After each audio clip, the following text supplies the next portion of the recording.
Ladies and gentlemen, yesterday afternoon, Canadian Prime Minister Mark Carney took out a pretty risky bet against President Trump, and much to his dismay, that bet has already backfired. Now, as many of you know, President Trump's Liberation Day tariffs were completely shut down by a radically progressive federal court ruling just 2 days ago, totally putting an end to all of his Liberation Day tariffs. And so this is what Canadian Prime Minister Mark Carney had to say about all of that. Take a look. The government welcomes yesterday's decision by the U.S. Court of International Trade, which is consistent with Canada's long-standing position that the U.S. IEEPA tariffs were unlawful as well as unjustified. So you hear that, folks? According to Mark Carney, all of President Trump's tariffs were unlawful and unjustified. Well, as it would turn out, Mark Carney probably should have waited a couple hours before giving his opinion. You see, because President Trump's tariffs are a fundamental component of his broader plan to secure American national security, President Trump's legal team was able to do the impossible. They were able to effectively argue that for a multitude of reasons, President Trump's Liberation Day tariffs are actually imperative for maintaining national security. And so I want to give you guys some background information on all of that, but before I do, I want to say real quick that if you guys enjoy the daily news updates, please consider subscribing to the channel because it really does help a ton. But okay, check this out.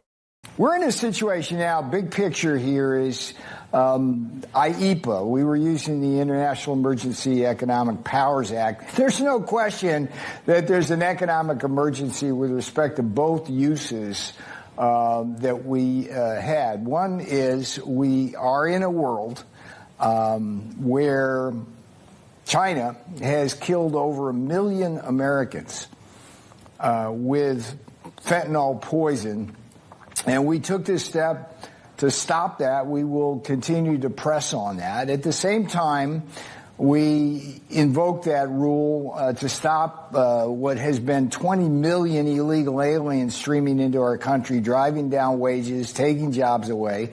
That's an economic emergency. And on top of that, the world continues to steal about $1 trillion a year as measured by the trade deficit.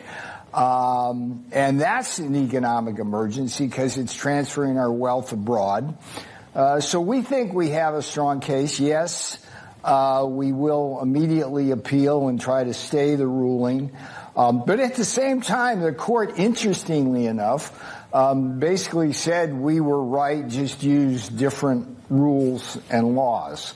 So nothing has really changed here in that sense. We're still, as we speak, having countries call us and tell us they want a deal. So these deals are going to happen.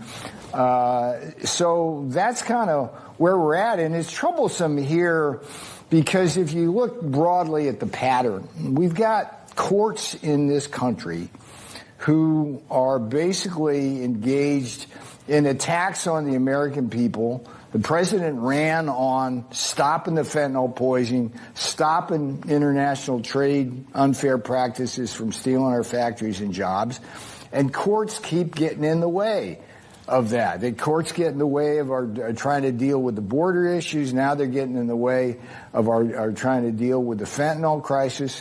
And that's where we stand here. And I think part of what's going to be important about this ruling demonstrates yet again to the American people that the judiciary in this country has been weaponized in ways which are contrary to their interests. And so, folks, not only is all of that true, but it also perfectly explains why President Trump's tariffs are absolutely necessary.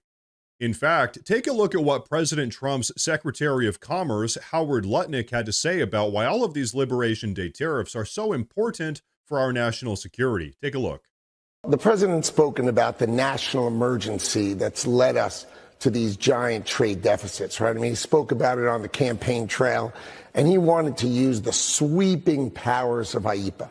Now, he has many, many other laws and authorities that he can use, and he'll take them out if he needs to. But right now, he likes the sweeping authority because it lets him deal with everybody who treats us unfairly, who doesn't treat us reciprocally. He can use IEEPA to do the whole world and sort of set America up correctly and protect America from the national emergency. But as you know, we're going to go through the courts, and you should always bet on Donald Trump, because what we've all seen is he does not lose. And so, folks, Howard Lutnick is absolutely right about that.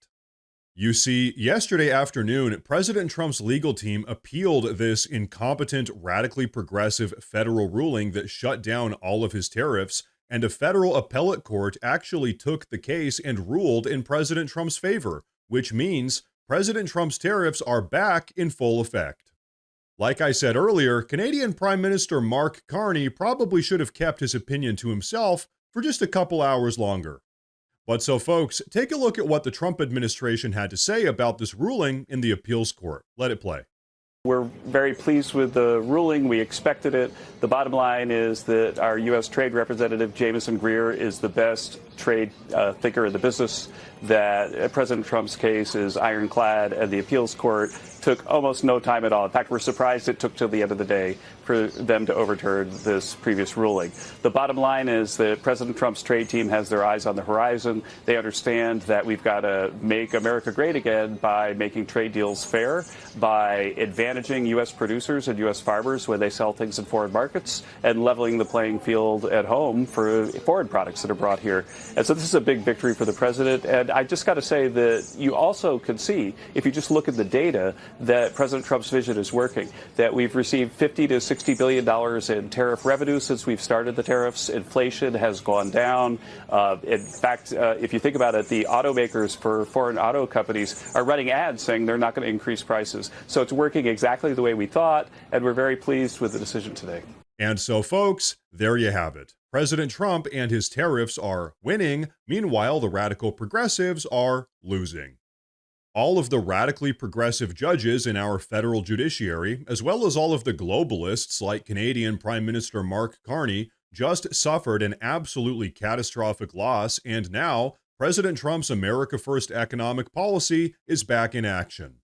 Somehow, despite the entire anti-American apparatus desperately trying to undermine and subvert every single thing that President Trump tries to do, he just keeps on winning, working on behalf of all of us that voted for him to actually make America great again. And so, folks, I don't know about you, but hey, to me, this is exactly what it looks like to put America first. Now, ladies and gentlemen, before we wrap up, I do want to say real quick that we officially have a Morse News Twitter page as well as a Morse News Facebook page. So if you use either of those platforms, please go down below and drop a follow in order to get breaking news updates that relate to everything we talk about here in the YouTube videos. But everyone, that is going to be a wrap for today's video, so please go down below and drop a comment. Let me know what you think about all of this. Please like the video while you're down there, and like I said earlier, please consider subscribing to the channel because it really does help a ton. Thank you all very much for tuning in today, and of course, as always, stay safe.